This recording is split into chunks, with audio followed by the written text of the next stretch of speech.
you okay? Are you lost? Yo, nakausap ko na yung guard. Take this to keep you company. Irina, when I grow up, I'll marry you. Sige, if you find me, bye, John! Lilipat ako school natin si JFK. Meron akong alam tungkol sa'yo. You're in love with me. What? Siya ang makakasama ko sa Inter-School Youth Conference? Eh, bakit ka pa kumukontra? Are you trying to resist me? Hindi lang siya gwapo, matalino pa. Ang tito ko hindi para makipaglandian, so stop flirting with me. I understand. Pero meron akong isang tanong sa'yo. Ayaw mo ba talaga sa akin? No. Kung alam mo lang kung paano kita hinanap noon.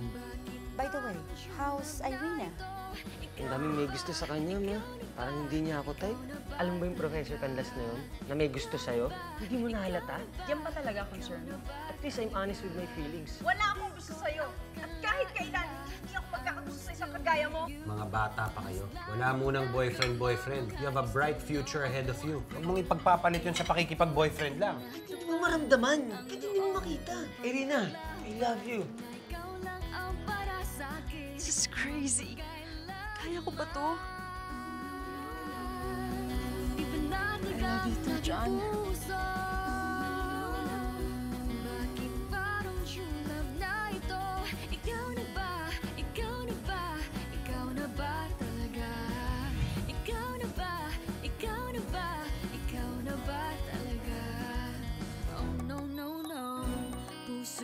Anong kalokohan ito? Get out of my house! Irina! John!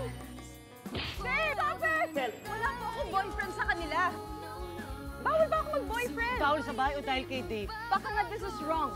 Just end this. Every second, every minute, every hour. For 10 years, kasabay ng pagtibok ng puso ko, ang takbo ng galo na ito. Yes, Irina, I was that lost boy.